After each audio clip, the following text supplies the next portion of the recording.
There are a lot of things that I have here to talk about, but I think we should just start with this year. It's such an extraordinary year. I'm just curious. I mean, so many of the world's best players right now playing so well. Can you think back on a time when there's been more kind of buzz going into the Masters? I think when Gary and I were playing, we had a fair number of players who would play well coming in, but I don't think as many as there is today. I think you'd probably pick 10 or 12 today, and when we played, you could probably pick, you'd probably pick 7 or 8, I would suppose. Yeah. But I think there are more good ones today than any time. Gary, what do you think? It's going to be one of the most fascinating Masters this week because so many guys are playing well. You know, it's not a case of how many good players, it's how many are playing well, and a lot of them are playing well. Rory McIlroy, a winner this year, playing with exceptional skill and it seems confidence. He said something interesting. He said, no one hands it to you here. There may be a lot of things that are required, but you have to go out and seize it. I'm sure you felt that way. I've come here feeling that, well, it's my tournament, but it's not. You've got to still go win it. And every time I got overconfident, I didn't win. I think one of the things that have a lot to do with this tournament too is you can name a lot of players, but certain players, this golf course suits certain players. I think this golf course suits Rory. And Rory, you know, to win this, joins the club of the Grand Slam winners, which is another big boost for golf. And Jack, you talk about players who this course suits very well.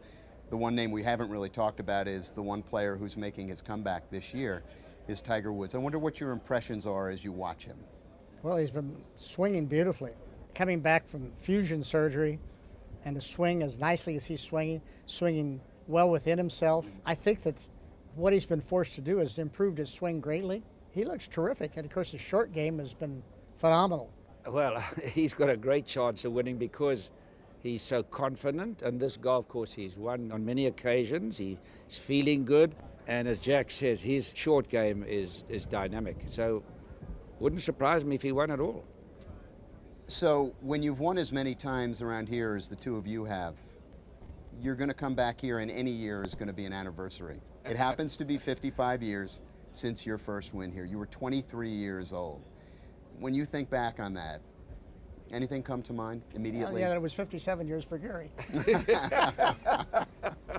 No, always a competition for the two of you, isn't it? I don't think anything about that.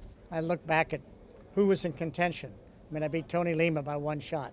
Sam Snead got into the lead in the last 9 holes. We played the 3rd round, and the rain was raining so hard, the water was running across the fairway. We got to the 18th hole, and the skies opened up a little bit. And I looked over at the scoreboard and I said, Willie? I said, how many of those, because I'm colorblind, I mean, how many of those ones are red? He says, just you, boss. There's one for you this year, too. This is the anniversary, your 40th anniversary, of your last of your 3 Masters victories. What do you remember from that year, 1978, right? I was 7 behind Tom Watson, and I was really playing well, but not really holding many putts. And my son Wayne said, Dad, he says, you're playing so well, if you putt well today, you can shoot 65 and win. To be out in 34 and came back in 30 and actually almost came back in 27. Thank goodness I didn't. I would have never been invited back at Augusta. Imagine shooting 27 here. You're gone. You're gone. Something happened today. Tiger and Phil played a practice round together.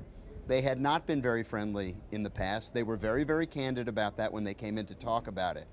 When you guys were in the heart of your competitive fires, was it difficult to go out and play practice rounds and be friendly with the guy that you just wanted to beat the pants off? Not at all. Gary and I played a lot of practice rounds. Arnold and I played a lot of practice rounds. 3 of us played a lot of practice rounds. And from my feeling, a practice round's a practice round. And I like to play practice rounds with people I like. Yes. I liked Arnold and Gary. We got along great. We enjoyed playing each other. We enjoyed beating each other. And even in a practice round, we would enjoy beating each other. It was fun. You know, I got a little story with Phil and Tiger, which I love to tell. Please. When we were at President's Cup, we're riding out in the bus, and the Phil and Tiger are sitting next to each other. I said, that's curious, because I hadn't seen them much in the last year. They talked all the way out. They got to their cabin, and there was a ping pong table in the cabin, and Phil said to Tiger, he says, hey, Tiger, how about a game of ping pong? Said, sure, let's play. So Tiger plays, Tiger wins the first game. They play another one, Tiger wins the second game. Phil says, I got this buffet behind me. He says, let's switch ends. He says, see if that's all right. He says, they switch ends, Phil wins. And Phil says, okay, come on, Tiger, let's play one more. He says, Tiger says, Phil, 2-1. And he never played him again the rest of the week. I mean, you know, it's a competition. It's friendly, it's with a smile. Yes. If Arnold and Gary and I played, if one of us shot 75, it would be guaranteed that the other two of us would be sitting at the locker. We said, oh, hey, Arn, where'd you get all your birdies today? You know, it was just guaranteed. We just couldn't wait to give the other guy the needle. And then we'd get done with that and say, hey, where are you guys going to dinner tonight? Let's go.